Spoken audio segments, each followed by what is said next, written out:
All, ಎಲ್ಲರಿಗೂ ನಮಸ್ತೆ. Welcome back to my channel. So previous 2 ವ್ಲಾಗ್ಸಲ್ಲಿ ಹೇಳ್ದಂಗೆ ಅಪ್ಪ ಬರ್ಡೇ ವಿಡಿಯೋನ ರಿವೀಲ್ ಮಾಡ್ತಾ ಇದ್ದೀನಿ. ಸೊ ಏನೂ ಇಲ್ಲ, ಸಿಂಪಲಾಗಿ ಪ್ರೈವೇಟ್ ಥಿಯೇಟರ್ ಪಾರ್ಟಿ ಥೀಮ್ ಡೆಕೋರೇಷನಲ್ಲಿ ಮಾಡ್ಕೊಂಡ್ವಿ. ಈಗಂತೂ ಇದು ತುಂಬಾ ಟ್ರೆಂಡಿಂಗಲ್ಲಿದೆ. ಸೊ ವೈ ನಾಟ್ ಅಂತ ಎಲ್ಲ ಪ್ರೈಸಸ್ಸು ಎಲ್ಲ ಚೆಕ್ ಮಾಡಿದಾಗ it was so affordable. And ಮನೇಲಿ ಮಾಡೋದಕ್ಕಿಂತ ಈ ಥರ ಎಲ್ಲೋ ಮಾಡಿ ಹೊರಗಡೆ ಒಂದು ಮೆಮೊರಿ ಇರುತ್ತೆ, ಒಂದು ಮೆಮೊರಿ ಕ್ರಿಯೇಟ್ ಮಾಡ್ದಂಗೆ ಆಗುತ್ತೆ ಅಂತ ನಾನು ಮತ್ತು ನನ್ನ ಹಸ್ಬೆಂಡು ಪಾಪು ಹೋದಾಗ ಸ್ಟಾರ್ಟಿಂಗ್ ತುಂಬಾ ಎಂಜಾಯ್ ಮಾಡ್ತಾಯಿದ್ದ, ಡ್ಯಾನ್ಸ್ ಮಾಡಿಕೊಂಡು. ಯಾಕಂದರೆ ಅಲ್ಲಿ ಪ್ರೊಜೆಕ್ಟರ್ ಇತ್ತು, ನಾವು ಸಾಂಗ್ ಹಾಕಿಬಿಟ್ಬಿಟ್ಟಿದ್ವಿ. ಫುಲ್ ಎಂಜಾಯ್ ಮಾಡ್ತಾಯಿದ್ದ. ಹೋಗ್ತಾ ಅದು ಏನಾಯಿತು ಅಂತಲೇ ಗೊತ್ತಿಲ್ಲ. Within a span of half an ಅವರಲ್ಲಿ ಫುಲ್ ಇರಿಟೇಷನ್ ಮಾಡ್ಕೊಂಡ್ಬಿಟ್ಟ. ಅದೇನು ದೃಷ್ಟಿ ಆಯಿತಾ ಏನಾಯಿತು ಅಂತಲೇ ಗೊತ್ತಿಲ್ಲ. Dress was so comfortable. ನಾನು ಅವನಿಗೆ ರೆಗ್ಸಿನ್ ಬಟ್ಟೆಗಳು ಈ ಅಂಗಡಿಗಳೆಲ್ಲ ಸಿಗುತ್ತೆ ಅಂಥ ಬಟ್ಟೆಗಳು ನಾನು ತರೋದೇ ಇಲ್ಲ. ಫುಲ್ ಕಾಟನ್ ಆಗಿ ಅವನಿಗೆ ಫ್ಲೆಕ್ಸಿಬಲ್ ಆಗಿರಬೇಕು ಅಂತಲೇ ತರ್ತೀನಿ. ಸೊ ತುಂಬ ಸಿಂಪಲಾಗೇ ಹಾಕಿದ್ದೆ ಅವನಿಗೆ ಡ್ರೆಸ್ಸು. ಶೂಸ್ ಕೂಡ ವಾಸ್ ನಾಟ್ ಇರಿಟೇಟಿಂಗ್. ಆ ಶೂಸು ಫಸ್ಟ್ ಇಯರ್ ಬರ್ಡೇ ತೊಗೊಂಡಿದ್ದು ಚಿಕ್ಕದಾಗ್ಬಿಟ್ಟಿತ್ತು. It was still fitting him. ನನ್ನ ಹಸ್ಬೆಂಡು ಬೇಡ, ಈ ಥರ ಮಾಡಬೇಡ, ಅವನಿಗೆ ಅದು ಏನೋ ತುಂಬ ಕಷ್ಟ ಆಗಿಬಿಟ್ರೆ ಆಮೇಲೆ ಇರಿಟೇಟ್ ಮಾಡ್ಕೊತಾನೆ ಅಂತ ಹೇಳ್ತಾಯಿದ್ರು. ಸೊ ಅದನ್ನು ಪರ್ಚೇಸ್ ಮಾಡಿದ್ವಿ.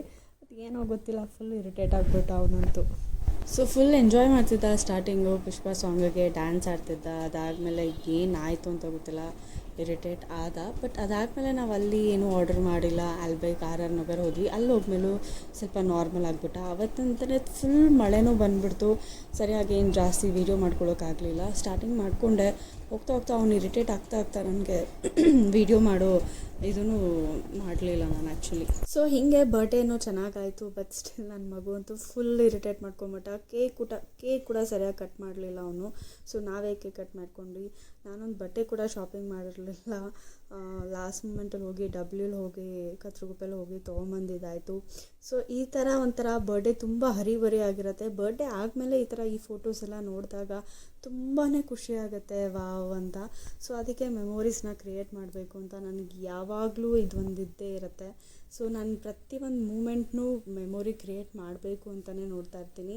ಸೊ ಇಲ್ಲಿ ಫಾಗ್ ಎಂಟ್ರಿ ಕೊಟ್ಟಿದ್ದರು. ಫಾಗ್ ಎಂಟ್ರಿನೂ ತುಂಬ ಚೆನ್ನಾಗಿ ಕೊಟ್ಟಿದ್ದರು. ಸೊ ಫಾಗ್ ಎಂಟ್ರಿ ಬರ್ತಾ ಇರಬೇಕಾದ್ರೂ ಅವ್ನು ಅಳ್ತಾನೇ ಇದ್ದ. ಸೊ ಆಮೇಲೆ ಸ್ವಲ್ಪ ಕೇಕೆಲ್ಲ ನೋಡಿ, ಕಾರೆಲ್ಲ ನೋಡಿ ಸ್ವಲ್ಪ ಸರಿ ಹೋದ. ಮತ್ತೇನೋ ಸ್ಟಾರ್ಟ್ ಮಾಡಿಕೊಂಡ. ಸೊ ಸರಿ ಆಯಿತು, ನಮಗೂ ಟೈಮ್ ಆಗಿತ್ತು. ಅಲ್ಲಿಂದ ಬಿಟ್ಟು ಮತ್ತೆ ನಂಗೆ ಅಲ್ಲಿ ಯಾಕೋ ಫುಡ್ ಇಷ್ಟ ಆಗಲಿಲ್ಲ. ಬರ್ಡೇಗೆ ನಮ್ಮ ಮನೆಗೆ ಅಂತ ಒಂದು ಫಂಕ್ಷನಿಗೆ ಕರೆದ್ಬಿಟ್ಟು ಏನೋ ಒಂದು ಊಟ ಹಾಕಬೇಕು, ಏನೋ ಒಂದು ಮಾಡ್ತಾರೆ. ನಿಜವಾಗ್ಲೂ ಆ ಥರ ಮಾಡ್ತಾರೆ. ಸ್ಯಾರಿಗಳ್ಗೆ ಒಂದು 40,000 50,000 ಅಂತ ಬಟ್ಟೆಗಳಿಗೆ ಒಂದಷ್ಟು ಇಡ್ತಾರೆ. ಬಟ್ ಸ್ಟಿಲ್ ಬಂದವ್ರಿಗೆ ಏನೋ ಒಂದು ಊಟ ಅಂತ ಹಾಕ್ಬಿಟ್ಟು ಕಳಿಸ್ಬಿಡ್ತಾರೆ. ಅದು ನಂಗೆ ಇಷ್ಟ ಆಗಲ್ಲ. ಬಂದವರು ಚೆನ್ನಾಗಿ ಹರಿಸಿ ಹೊಟ್ಟೆ ತುಂಬ ಊಟ ಮಾಡಿ ಚೆನ್ನಾಗಿತ್ತು ಊಟ ಅಂತ ಹೇಳಬೇಕು. ಸೊ ಅದೇ ನಂದು ಚೇತನ್ದು ಕಾನ್ಸೆಪ್ಟು. ಸೊ ಅದಕ್ಕೆ ನಾವು ಆಲ್ಬೇಗ್ ಹೋಗಿದ್ವಿ. ಅಲ್ಲೆಲ್ಲ ಮುಗಿಸ್ಕೊಂಡು ಆಲ್ಬೇಗಲ್ಲೂ ಅಷ್ಟೇ ಇವ್ನು ನಾರ್ಮಲ್ ಆಗಿಬಿಟ್ಟ. ಮತ್ತು ಸೊ ನಾರ್ಮಲ್ ಆಗಿ ಅಲ್ಲಿ ಇರೋರಿಗೆಲ್ಲ ಎಂಟರ್ಟೈನ್ ಕೊಡ್ತಾ ಇದ್ದ. ಸೊ ಹೀಗಿತ್ತು ಬರ್ಡೇ ಸೆಲೆಬ್ರೇಷನ್ಸು. ಆಲ್ಬೇಗ್ ಹೋಗಿ ಎಲ್ಲ ನಾನ್ ವೆಜ್ ತಿನ್ನೋದ್ರಿಂದ ಆಚೆ ಹೋಗಿ ಊಟ ಮಾಡಿಕೊಂಡು ಮನೆಗೆ ಹೋದ್ವಿ. ಇಷ್ಟೇ ಬರ್ಡೇ ಸೆಲೆಬ್ರೇಷನ್. ಸೊ ಮುಂದಿನ ಬ್ಲಾಗಲ್ಲಿ ಸಿಗೋಣ. ಅಂಟಿಲ್ ದೆನ್ ಬಾಯ್.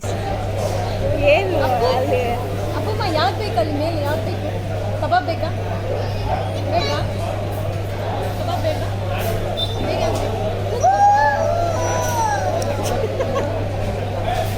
ಎಂಜಾಯಿಂಗ್. ಇವಾಗ ಈ ವಿಡಿಯೋ ಕಳಿಸ್ಬೇಕು ಅಮ್ಮಮ್ಮಗೆ.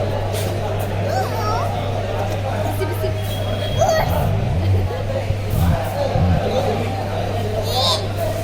ಬೆಕ್ಕಲ್ಲ ಬೂವ. ಅದು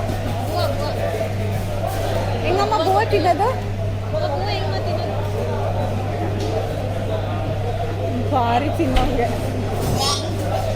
ಅದು ಓಣಮದು ಕುಕ್ಕುನ. ಅಪ್ಪು ಏನದು ಅಪ್ಪು ಏನದು? ಕುಕ್ಕು ಅದಾ?